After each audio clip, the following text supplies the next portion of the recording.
الحمد لله والصلاة والسلام على رسول الله. أما بعد، السلام عليكم ورحمة الله وبركاته.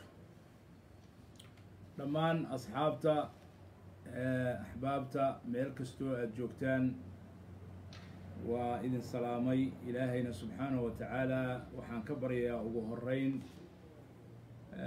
بشي رمضان مالمه قدام بيبان كجرنا إلهي سبحانه وتعالى إنه نجا أقبله صونك إيه صلاة إيه عباداتك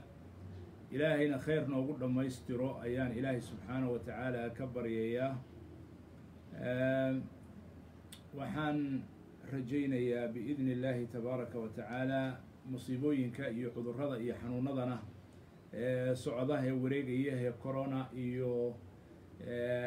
maaragtay taacunada inuu ilaahay subxaanahu wa tacaala dhinac mariyo anaga iyo walaalaheen iyo asxaabteen iyo ummadeena iyo dadkeena muslimka oo dhanba ilaahay subxaanahu wa tacaala naga dul qaado adduunka oo dhan Allah ka qaado waxaan u ballanay oo aan soo sheegay inaan kelimad yar ka iraahdo dekeda laga dhisayo magaalada Garacad gobolka Mudug waxaan rabaa dhowr qodob ama dhowr cashar ama dhowr darsi oo aan is-iri way ka muuqanaysaa iyo cibrooyin ka cibro qaadasho ah ha yeeshee inta ka horeysa waxaan jeclahay inaan marka hore hordhac yar ka hormarsado hordhacaas oo ah inaan aan ugu talagelayo إلهي إذن كيس دور قضب إنا نكون موجيو إن شاء الله تعالى دور الرموض إنا نكون موجيو وحوي مركب كواد درين كيغا سيدا أي أسو جيدتي دل كينا إنا شقداس أوكالاتو كسعطو أما كيهل قليسو أرهن لغو فرحو قلبي يقول عاد لغو فرحي مركي أنا أركي سوي الرضا iyo mashruuca dekeda meel bay itaabatay ama xidid bay itaabatay oo waa waxaan had iyo jeer yani runtii aan ku fikirayo oo maanka ku hayo horumar kasta oo dhulkeena ka dhacaya khaasatan xagga kaabiyaasha dhaqaalaha iyo arrimaha wadanka horumarkiisa halbowlaha u noqon kara oo shaqo abuuri kara oo dadkii ay ka shaqaysan karaan oo adduunkii iyo caalamkii uu ku xirmi karo oo dalkii isaga dhexdiisa uu isku xirmi karo oo wax isgaarsiin karo mashaariicda saas oo kaleeta ah oo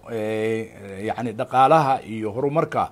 ummadda qayb weyn ka qaadanaya runtii si gaar ah bay ii taabtaan waana waxyaalaha aan marar badan ka hadlo marka horta dhinacaas dareenkayga ayuu ka soo jiitay xaadda ay istaagtay markaan arkay yani badiyo ilaa 300 oo mitir yani ku dhawaad nus kilometer la sii dhexgelayo maaragtay la buuxiyey dhagaxii socdo wax muuqda oo qurux badan runtii aad iyo aad u qurux badan weeye marka horta taas waa dareenka midda labaad waxa weeye oo hordhaca iya waxa weeye mashruucaanu hadda muddo bilowday muddana soo socday ma aanan arag yani ummadda dad yani maaragtay in aad loo soo dhaweeyo oo aad looga hadlo oo aad loo dhiirigeliyo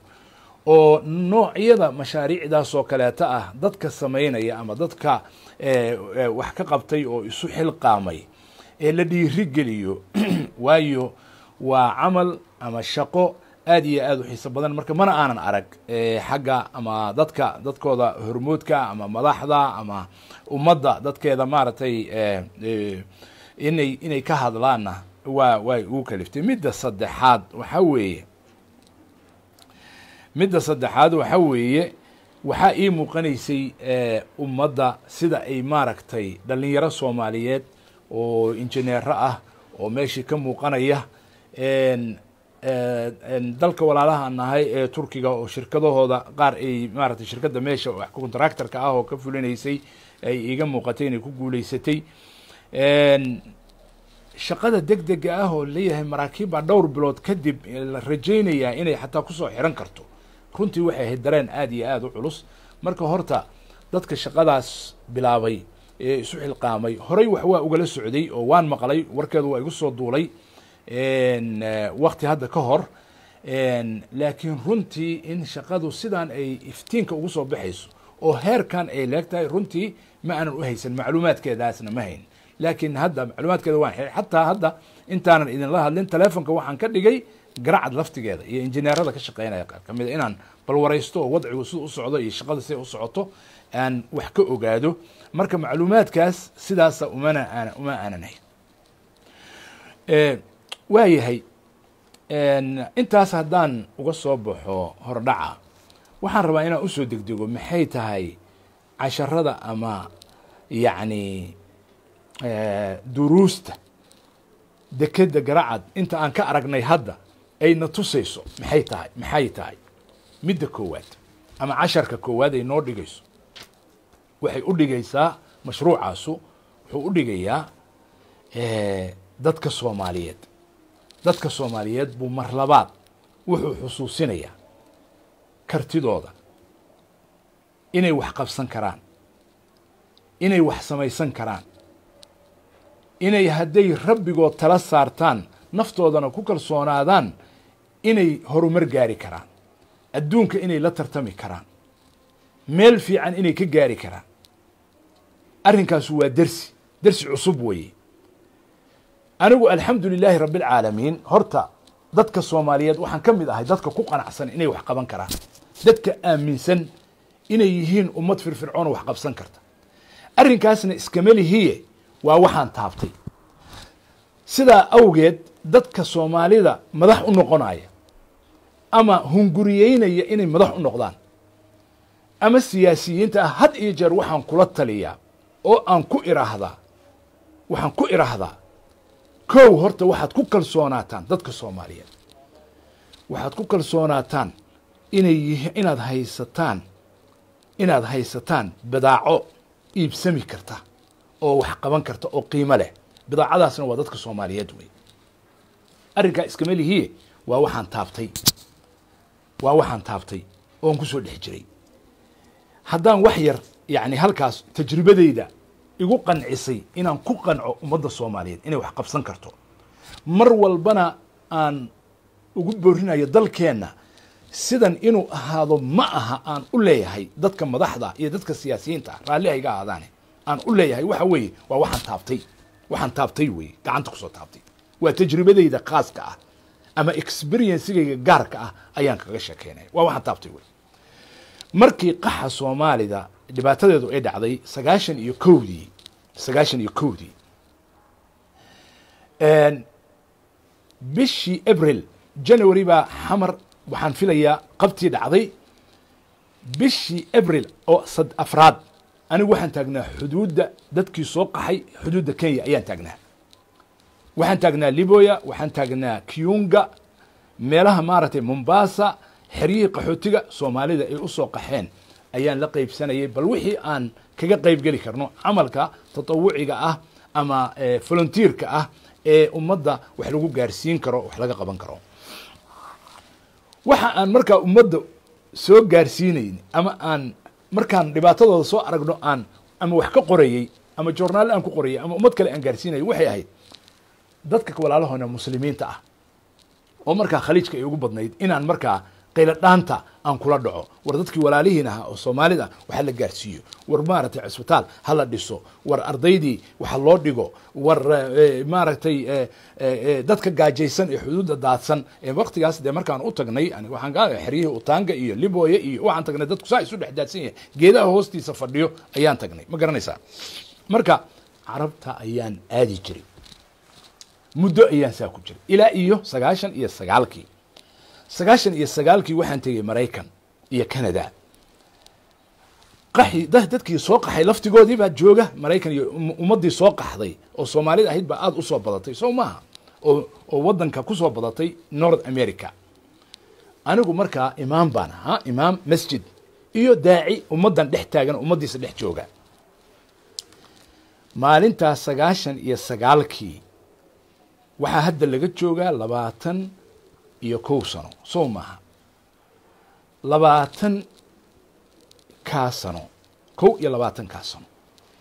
wixii maalintaa ka dambeeyey 98 nin carab ah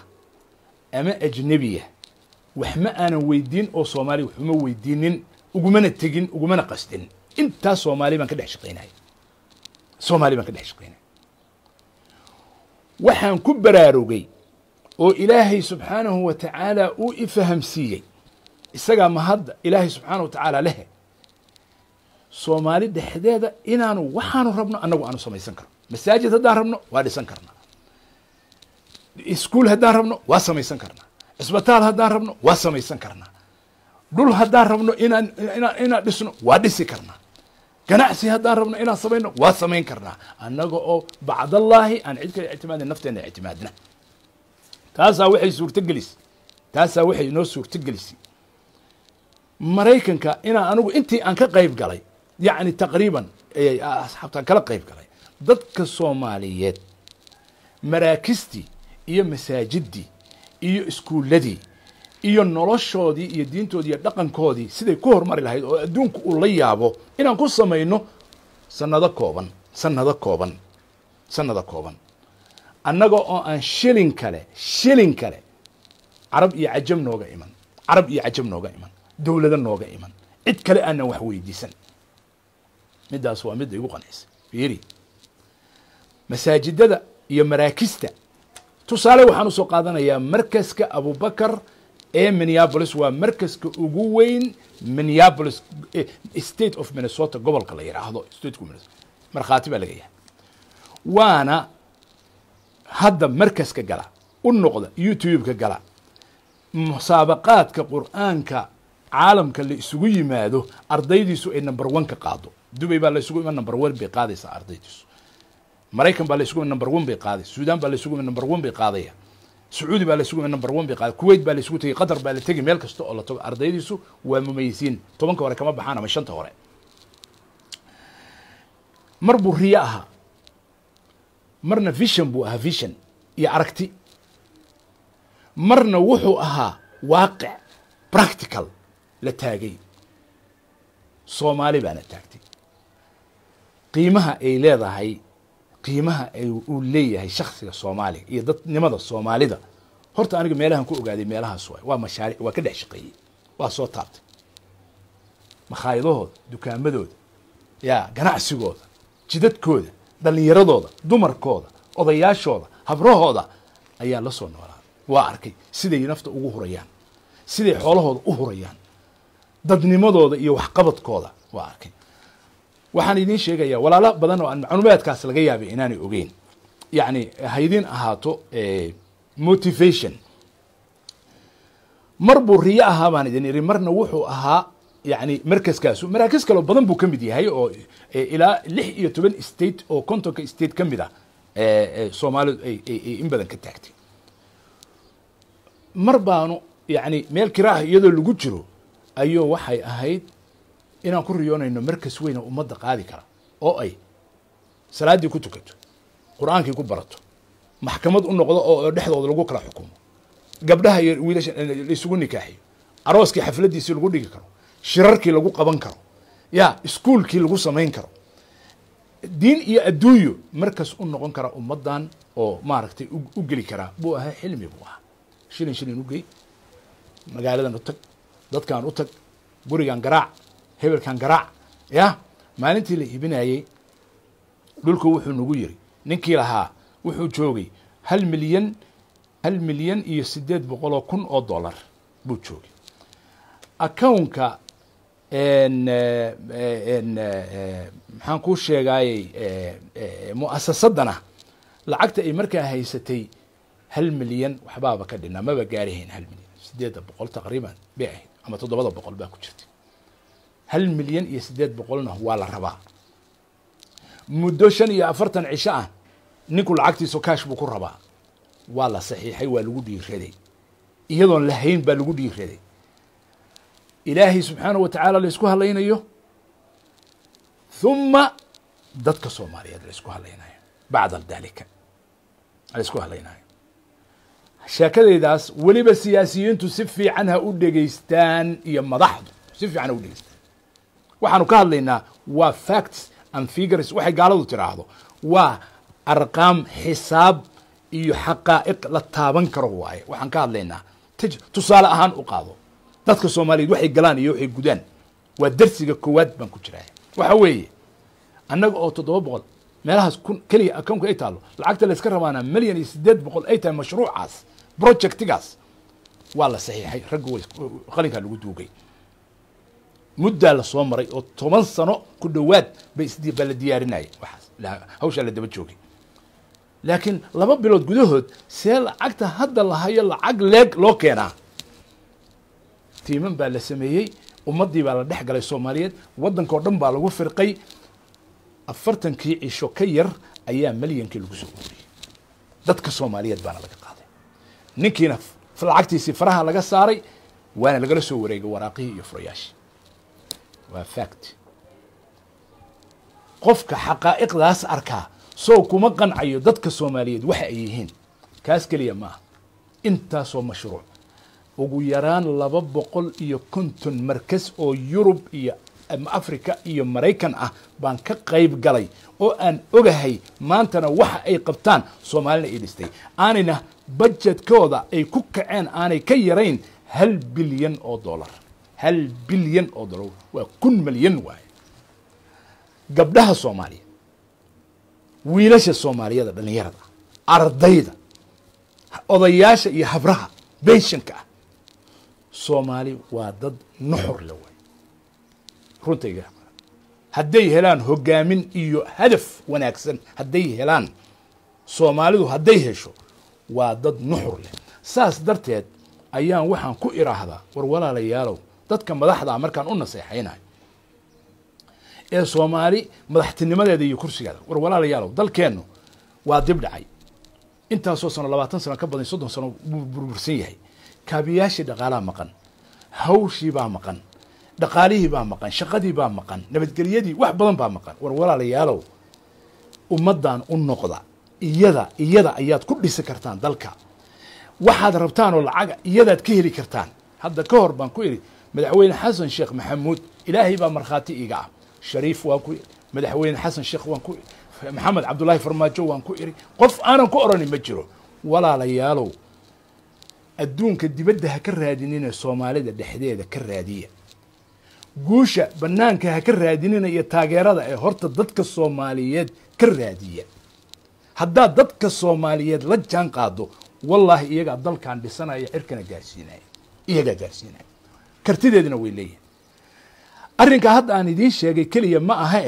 maxaan kaleeto oon ku taabtay adduunka waan maray dadka Soomaalida inay nuxur leeyihiin oo dad yihiin maxaa dhacay ay ugu najaxeen Kenya dhaqaalaheed maxaa dhacay ay ugu najaxeen South Africa dhaqaalaheed maxaa dhacay noociyad ahaan bani aadamka Canada iyo Mareykan iyo Yurub meel kasto ay joogaan iyo Africa ay joogaan maxaa individualka qofka Soomaaliga ahay muxuu yahay qof muuqanayo oo wax qabad leh oo bulshadaas ka muuqanayo muxuu u noqonaya how come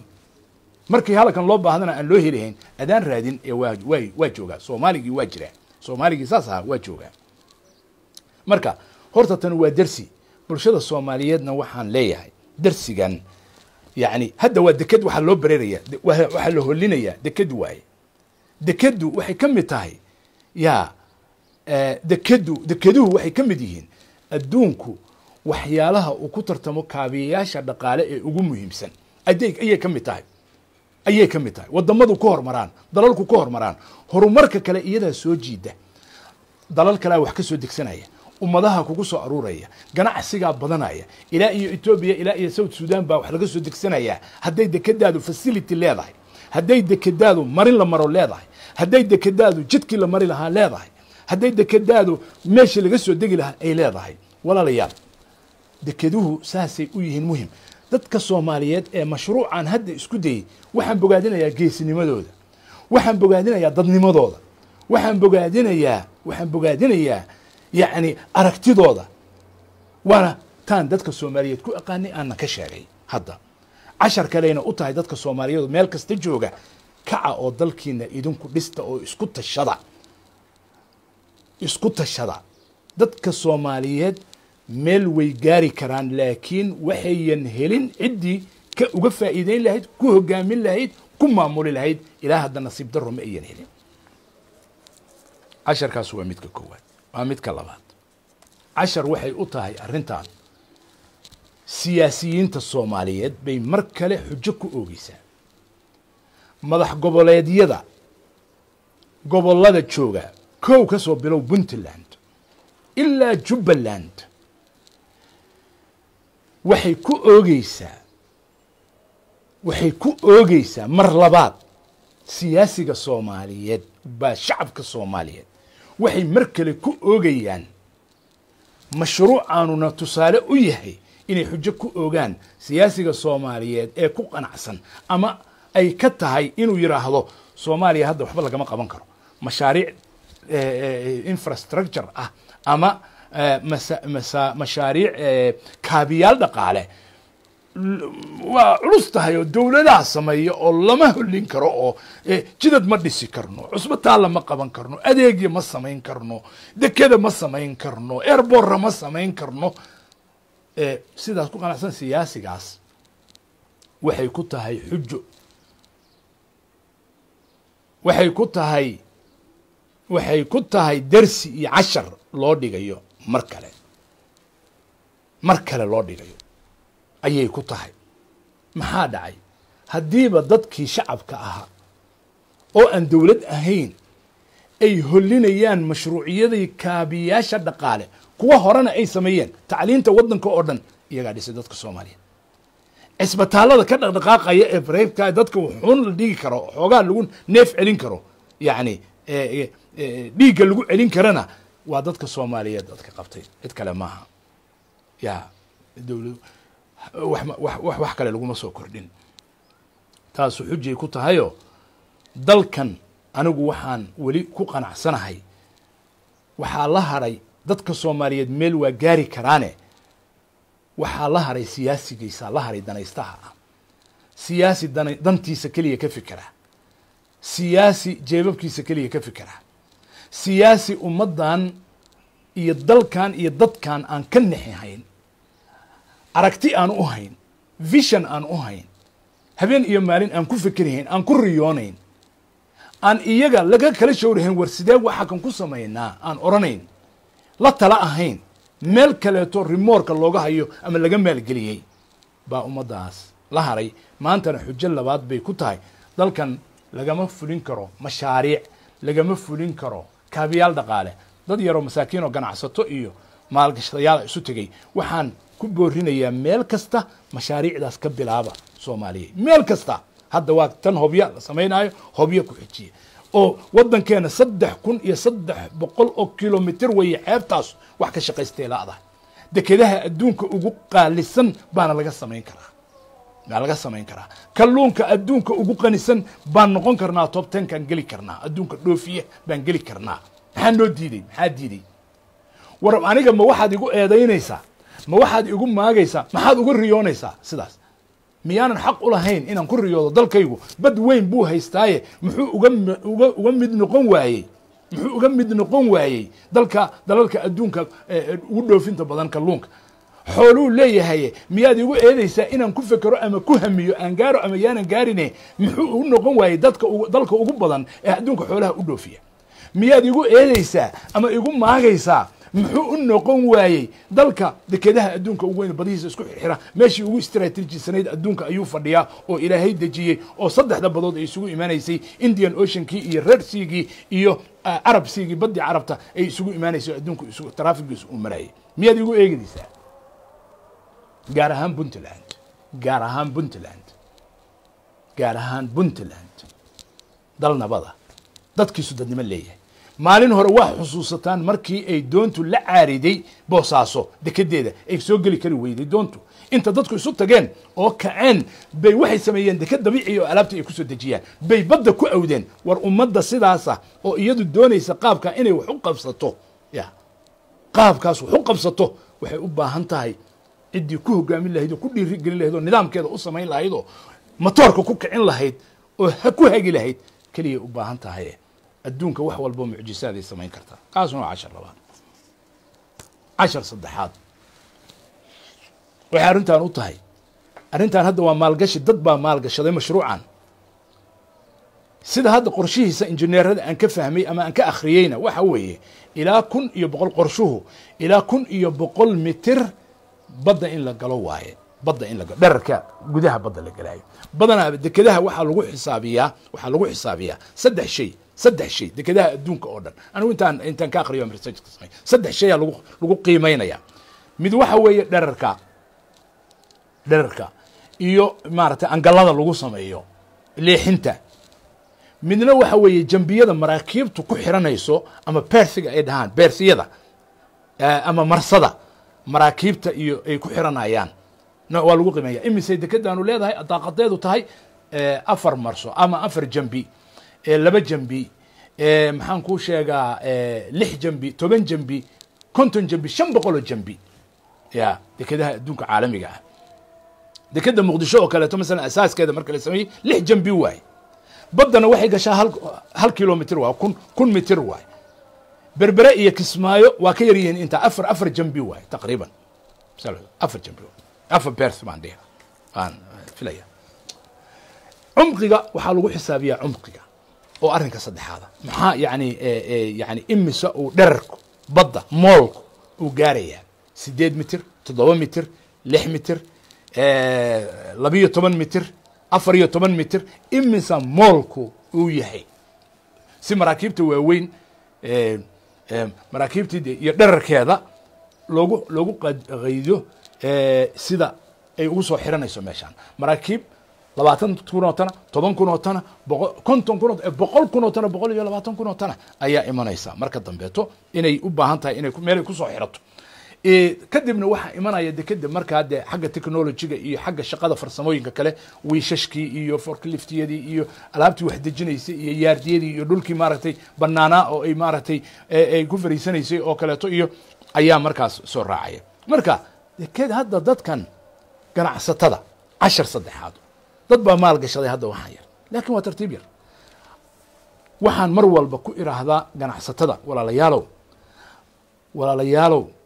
dalka idinkuna waa ka shaqaysateen waana ku shaqaysateen waana shaqayseen kheer Allah idin siiyo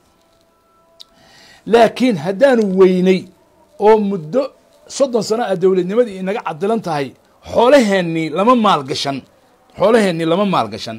beeraheennii lama maalgashan maalgashi u baahan yahay dekedaheennii lama maalgashan wadooyinkeennii lama maalgashan buundooyinkeennii lama maalgashan walaalayaalow maad isku daydaan inaad maalgashataan kaabayaasha dhaqaale adduunka hadda waxa lagu dhiso waxa weeye private-ka iyo public-ga oo isu tegay partnership PPP 3B oo luqadda ingiriisiga baa lagu xisaabiya 3B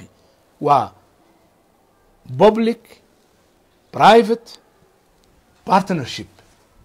dalkan turkiga hadda aan joogo mashaariicda kaabiyaasha dhaqaale ay fuliyeen oo uu ka mid yahay airportka Istanbul ee caalamka kan ugu weyn la rabo inuu noqdo ee sanadkii 100 milyan oo qof oo passenger inay dhaafaan rabo mashruuc asaasa lagu dhisay dawladda kaligeed waxba kagama bixin dad baa maal gashaday bangiyo adduun min Japan ila Yurub ila qeyrkeed ayaa maal gashanay ila Turkida marka ganacsatada waxaan leeyahay arrinkan wuxuu ku yahay xujo ugu yahay walaalayaalow xoolaha geliya dadka Soomaaliyeedna ugu yeera musahamada idinka sida aad ugu yeerteen oo shaqooyinka kale aad ku qabateen ugu yeera shilinka iyaga iyo dollarka iyaga iyo 10 iyaga waa ku darsanayna bangi u fura horumarinta Soomaaliya la yiraahdo u fura tajribadeeda waad samayseen public iyo dawladuna haydin kula jirto dhinaca kaga jirto oo ha kaga shirkoodo oo waxa ku darsato laakiin si private ah loo maamulo waayo waxyaalaha private-ka loo maamulo ayaa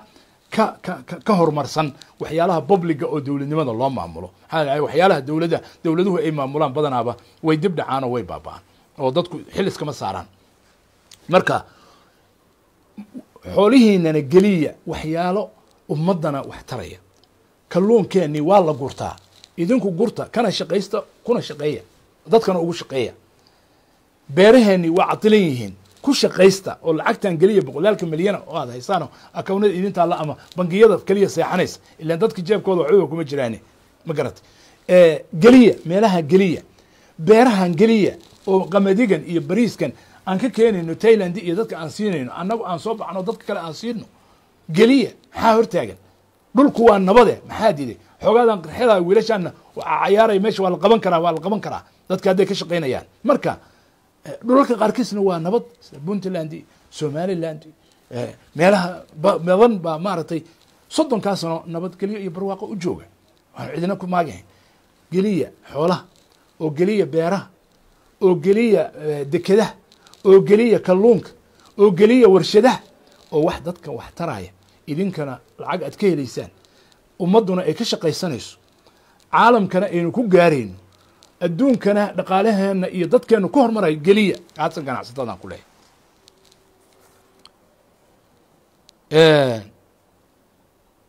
waa arrin ayaan darro weeye in dal xoolale aynu nahay ixsaa'iyaadkii u dambeeyey markii dawladdii hore ay jirtay 40 milyan buu ahaa xoolaha waxa lagu qalay nicmoolayda lagu qiyaasay marka 40 point something maarat bay 40 milyan oo xoolo ah oo dal jooga sidoo saboola sidoo ku noqda sida ku noqda ganacsigaas kaliya dhoofintiisa buu sanadkii wuxuu ka soo qaadi karaa dhowr bilyan oo dollar ka soo saari kara dhowr bilyan oo dollar baa ka soo geli karta dalka taasna waa casharka afraad oo aan uu siinayo waxa weeye saan sheegay dadka leh wax lama fulin karo oo shaqooyinkan waa adag tahay shaqo dekedeed anu engineer mihi laakiin engineeradan injineerada waxooda ayaan akhriyaa oon ka faa'iideeyaa wadada ayaa ka fudud hadda masalan wadooyinkan hadda lala mari kari laayahay ee qofkii waxaan arkayay meelaha qaarkood oo maaragtay dee laga cabanayo tugagiyo biyaha dadku la tegayaan baabuurtii ay la tegayaan alashaan buundo 200 mitir kaliya saaritaankeeda la laayahay wadadii baa baaba'san ma garanaysaa lagu tegi lahaa xeebta deked wadada waxa weeye dhul banaan baaba haysataaba badanaaba dhulkaas hadda Soomaaliya banaan buu u badan yahay waxa weeye dhagax yar hala jajabiyo bahashan dhagaxa jabinaysa hala keeno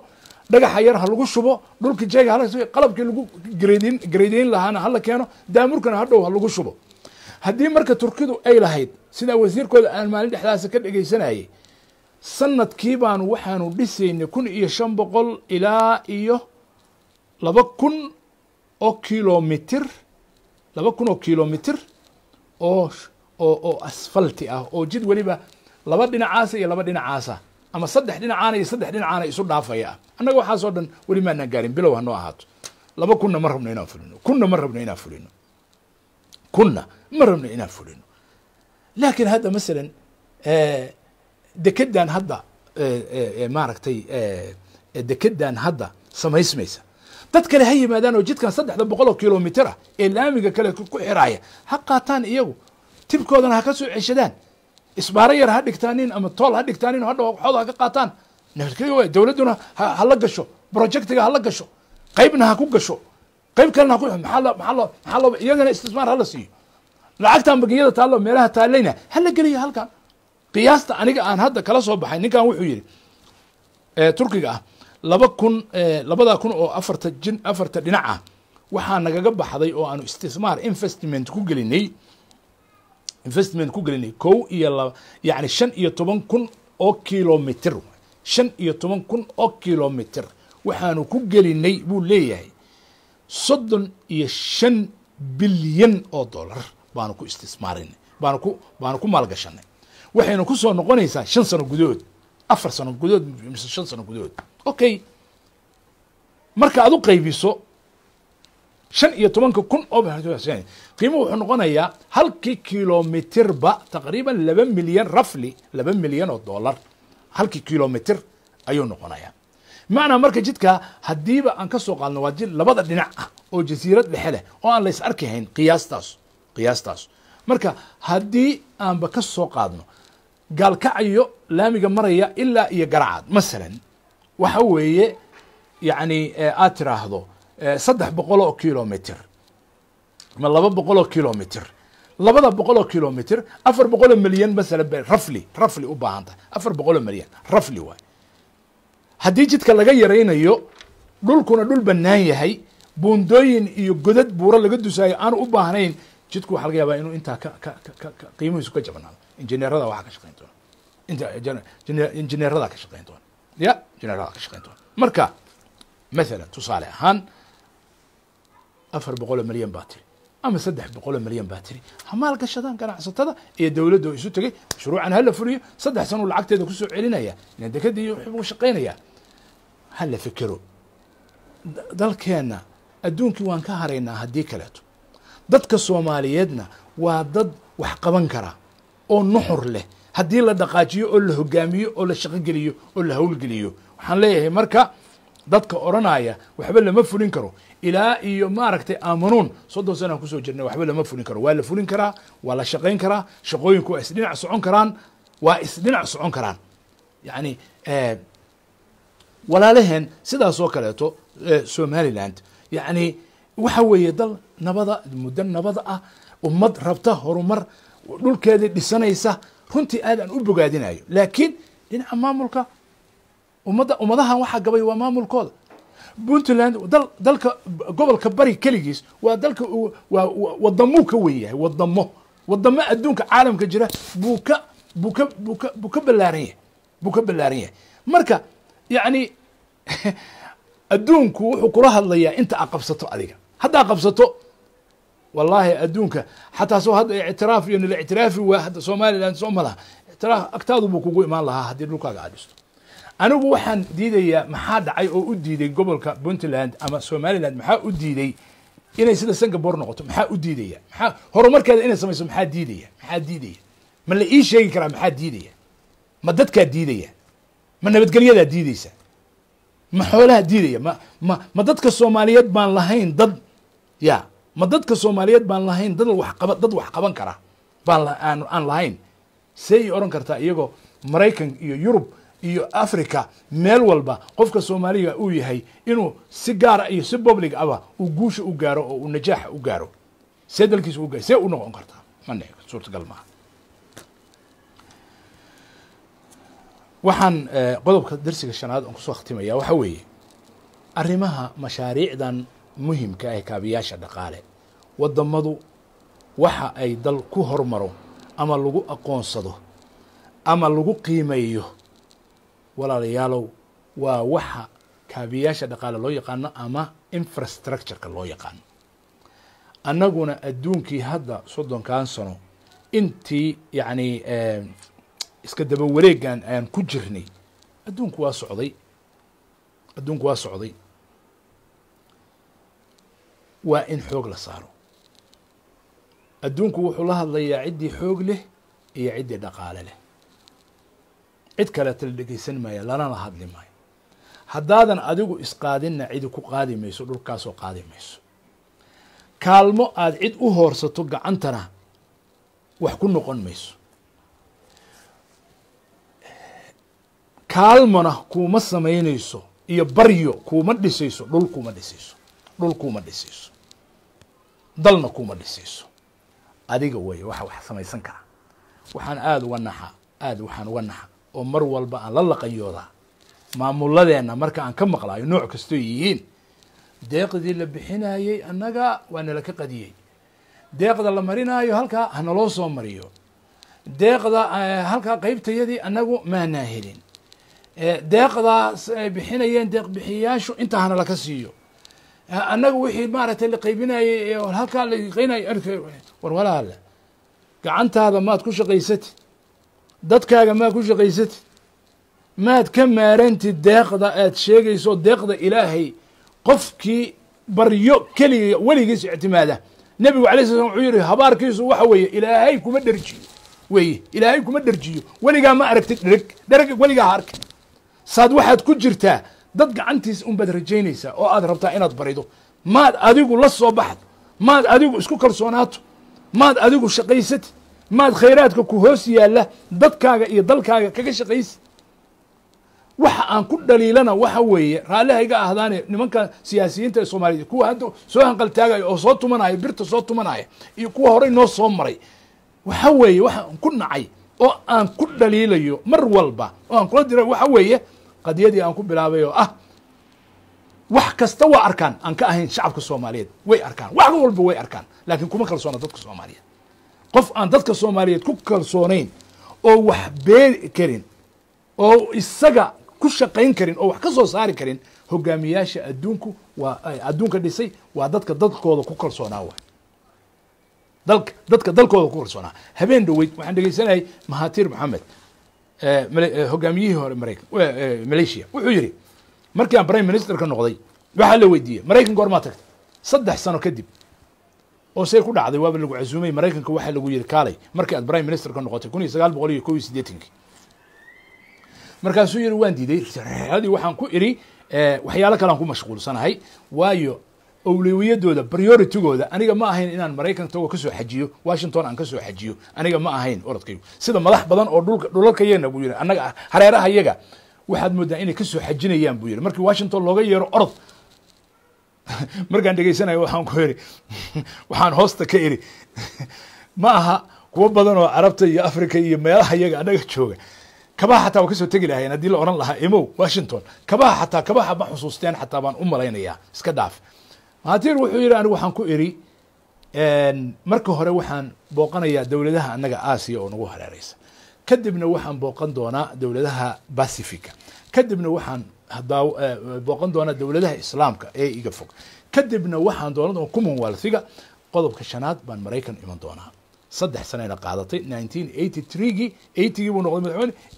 83 ayuu markaas gaaray inuu Mareykan tago qofku waa inuu yeeshaa kalsoonidiisa waa inuu yeeshaa dadkiisa waa inay isaga u taala horta aniga dalkayga iyo dadkayga iyo hantidayda horta maxaan ka qaban karaa adduunku isaga ii imanaya oo baahan wax loo baahan yahay baa haysta war idinku ma fuqaraatiin Soomaali marka xukuntaan dadkii dad ugu qiimo badnaa baad xukuntaan oo dalkii dad ugu qiimo badnaa ugu khayraad badnaa baad xukuntaan sidee ku tihiin sabool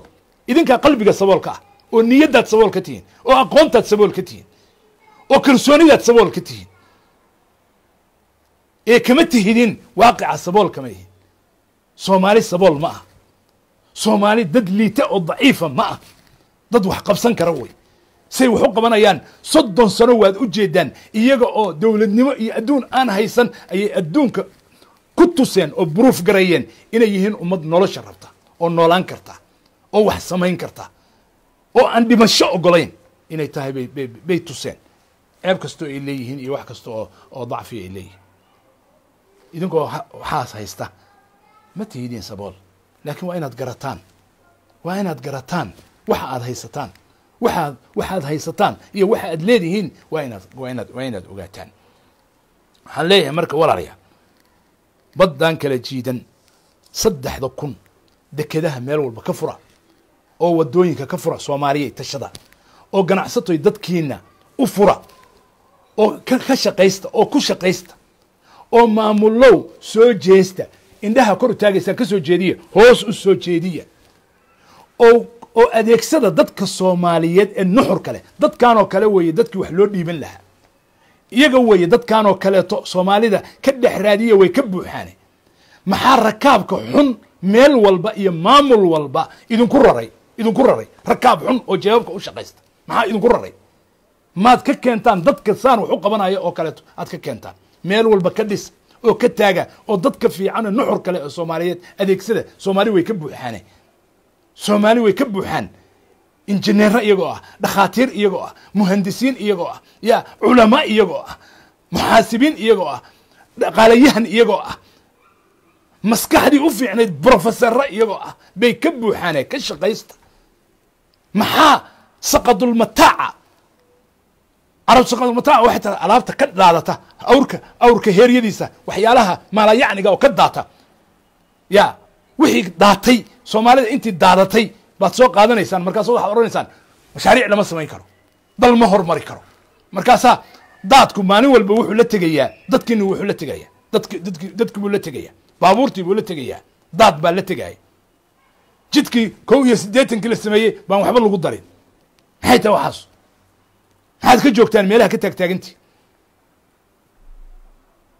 adeegsada dadka Soomaaliyeed ee nuxur kale adeegsada maxaa indhaha idinka tiray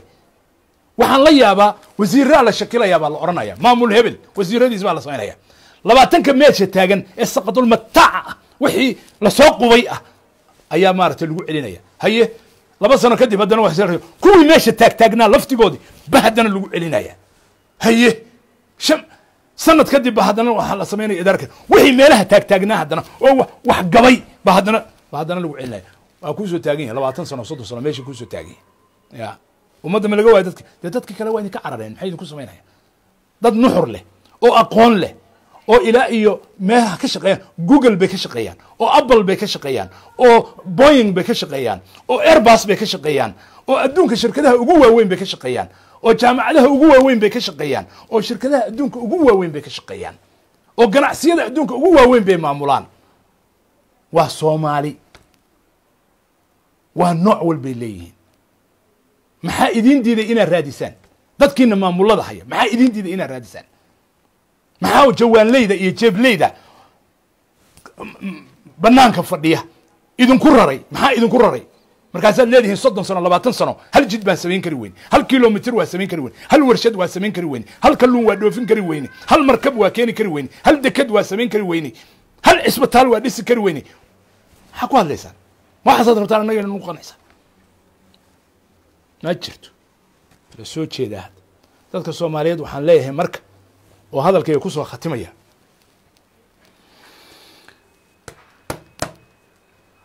dad fiican baa tihiin laakiin meesha aad ka dhutinaysaan waa qabyaalad siyaasiga xun ay idinku shaqaysanayaan qabyaalad buu idinku soo dhuntaa qabyaalad buu idinku soo dhuntaa wax aan qabyaalad ahayn ma haysto oo idinku soo dhunto bal meesha aan tago waa reer hebel meesha igagi annagu reer hebel maxaan ahayn oo maxaad ka heshaan reer hebel maxaad ka heshaan jid ma idin maraa dhulka deked ma idin soo martaa xaggee la idin soo maraa adduunka xaggee idinka u martaan muxuu kugu soo kordhiyey 30 sano muxuu kugu soo kordhiyey gobolkiina muxuu ku soo kordhiyey isweydiiya idinka isweydiiya kelimadu waxaan oranaa dadka walaalaha ee reer Soomaaliland waa dadaan jecla waa dad wanaagsan oo dalkooda dhistay laakiin maamuladii 30 sano jiray dalka nabadda ee wanaagsan ee fiican maxaa lagu soo kordhiyay dacal burq iyo awbar khadle maalin walba dadku ku qaadaya maxaa dhacay ma dalkan dad lahayn ma ummad baan iman karin oo maal gashan karin ma iyagaan maal gashan karin miyaan loo maamuli karin Soomaali waa Soomaali qabiilna waa qabiil مع الأسف الشديد ملك استهجوك أما كسماية هجوك أما جبوتي هجوك أما هرقيسة هجوك أما بوصاصة أما قروة هجوك صومالي قبيالات بدليس نينك صومالي قفك صومالي أمضي صومالي قبيالات بدليس وبالله عليكم وإذن ويدين ياي إيش شيء قبائلك نبل صوترية أنت سياسة آد قشتين وآد قيستين أو برلمان قيستين ووزير قيستين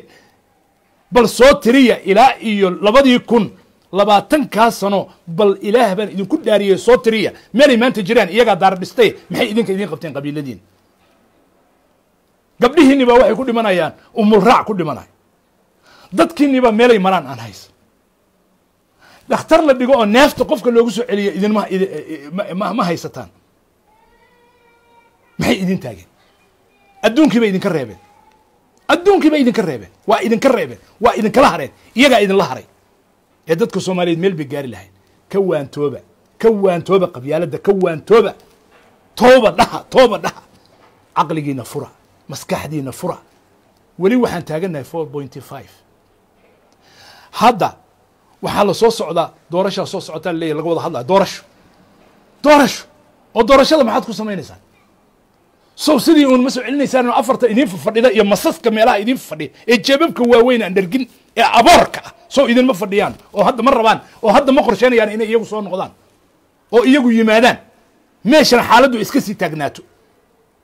xaalkuna uu meeshiisii taagnaado ma waxaasaad rabtaan inaad ku noqotaan maalin walba diida war diida waxaas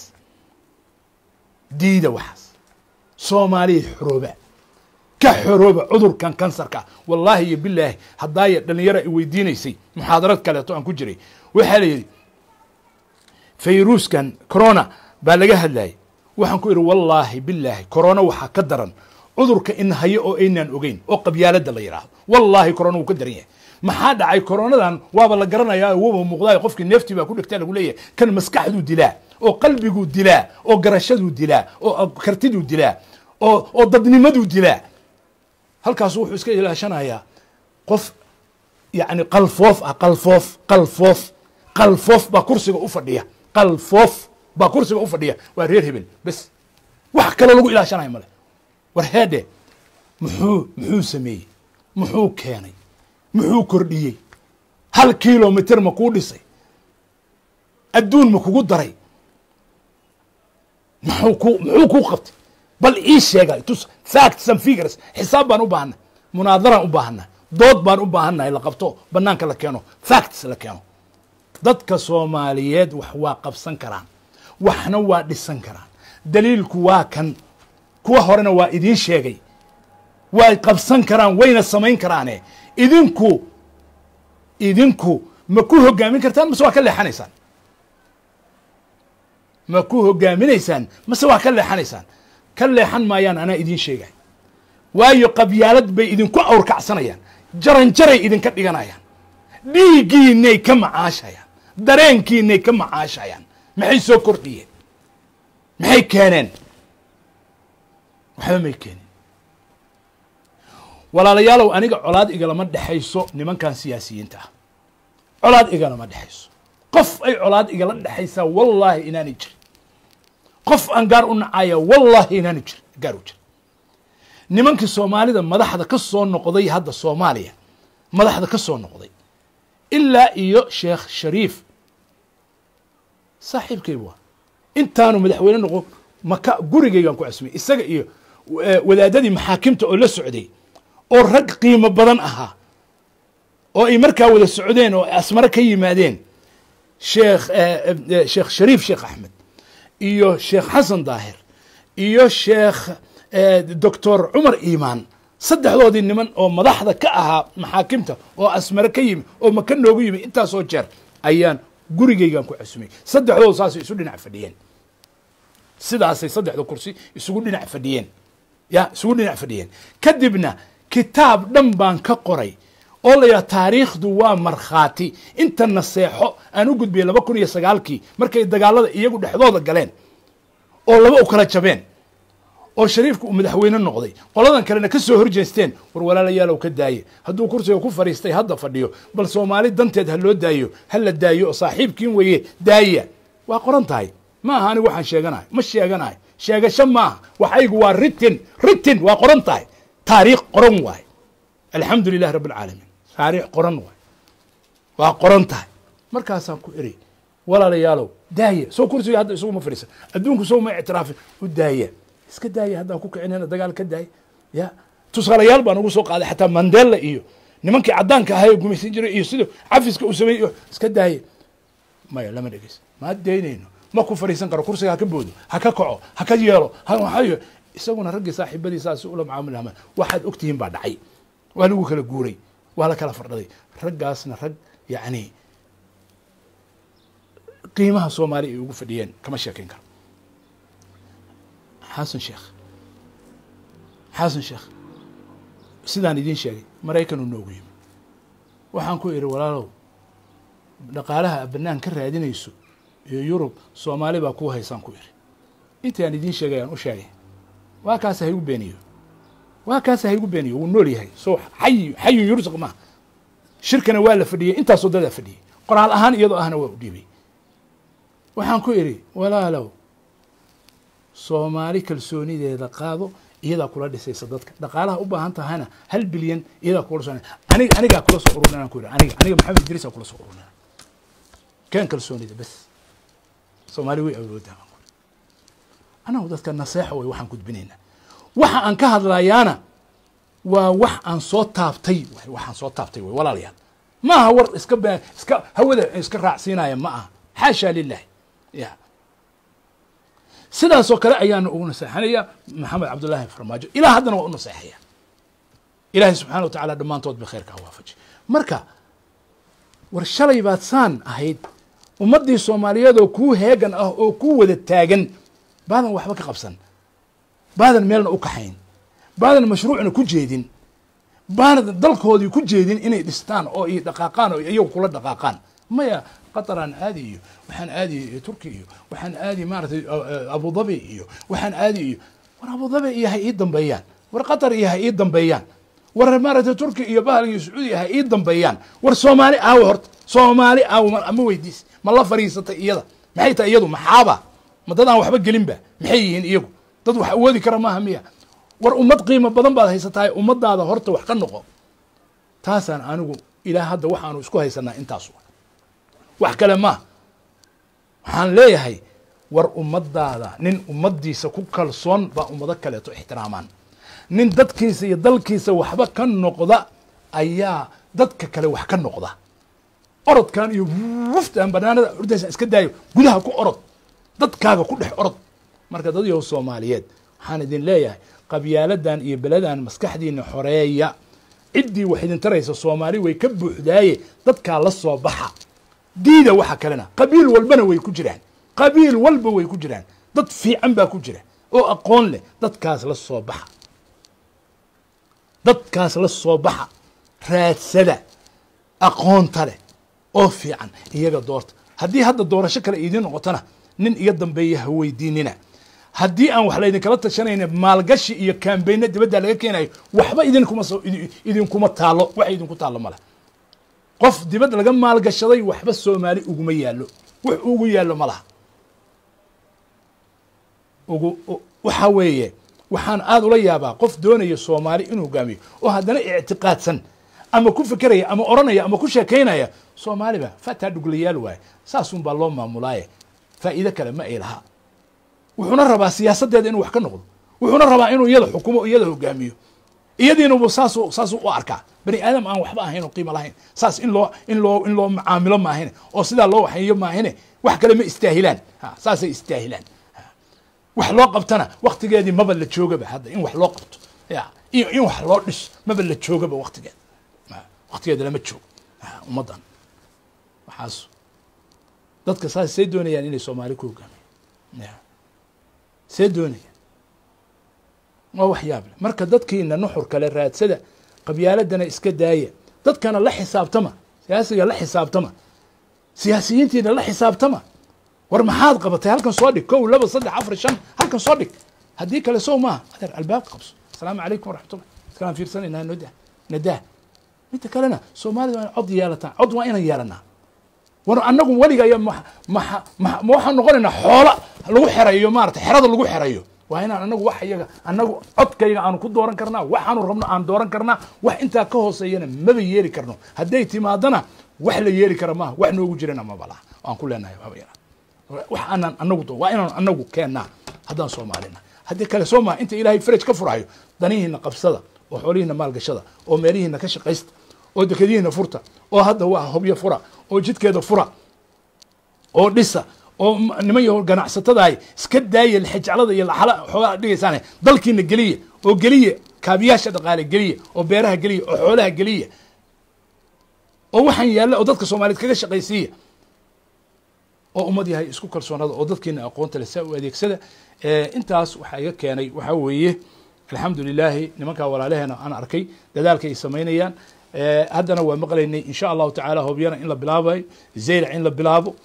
maxaan kuu sheegaa meelaha kaleeto la dhiso 3,300 kilomitr oo badihii ugu fiicnaa ku yaala iyo biijajkii ugu wanaagsanaa ay ku yaalaan ayaan haysanaa wax laga fakrin karo maaha waa ilaahay subxana wa tacaala galladiis wuxuu siiyey soomaaliya aan aragno oo aan ka shaqaysano qabyaaladda indhaha na riday caqligana naga baabi'isay ee fayruuska nagu noqotayna فيروس كورونا سيدا إلهي نوغا داوينا إلهي نوغا داويان ليهي وحكا لهم أوران كرو ماله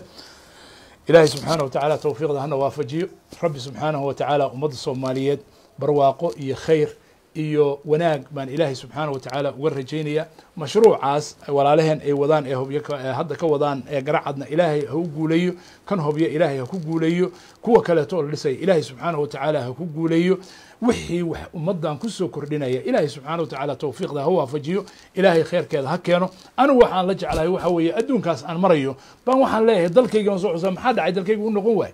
jidkan hadda wadadan ay yeelat maxaa dhacay aniga dalkayga u yeelan waay maxaa dhacay maxaan kaga dhinna maxaan maanahay maxaan kala marka ilaahay subxaanahu watacaala maaragtay waxaan ka baryaynaa inuu dalkeena barwaaqo iyo nabadgelyo iyo khayr nooga dhigo rabbi subxaanahu watacaala tawfiiqda hana waafajiyo wixii ummadda shar ku wada ee ummaddan dhib ku wada ee ummaddan soomaaliyeed masaakiinta ee muslimka ah dhibaato la doonayana ilaahay subxaanahu watacaala shartooda allah naga kaafiyo ilaahay subxaanahu watacaala ha naga hayo waa maalin soon maalmihii u dambeeyey khayrka allahna waafajiyo jazaakum allahu khayran ilaahay subxaanahu watacaala waxaan uga baryaynaa dadka xanuunsan inuu ilaahay caafiyo ilaahay subxaanahu wataala dadka dhibka inuu ilaahay subxaanahu watacaala ka dulqaado inta maaragtay murugaysan murugta inuu ilaahay subxaanahu watacaala ka dulqaado inta maaragtay deyn qabta deynta ilaahay subxaanahu watacaala inuu ka gudo ilaahay subxaanahu watacaala waxaan ka baryaynaa qof kasta muraadkiisa khayrka ah ee niyadiisa ku jira ee uu jecel yahay adduun iyo aakhiraba ilaahay subxaanahu watacaala ha gaarsiiyo ilaahay subxaanahu watacaala ha siiyo rabbi subxaanahu watacaala tawfiiqda dhammaanteed baa hana waafajiyo habeenadan barakaysan ilaahay subxaanahu watacaala waxaan ka baryaynaa inuu kuwa uu aqbalay ilaahay subxaanahu watacaala nagu daro wajazaakum allahu khayran وصلى الله على نبينا محمد وعلى آله وصحبه أجمعين.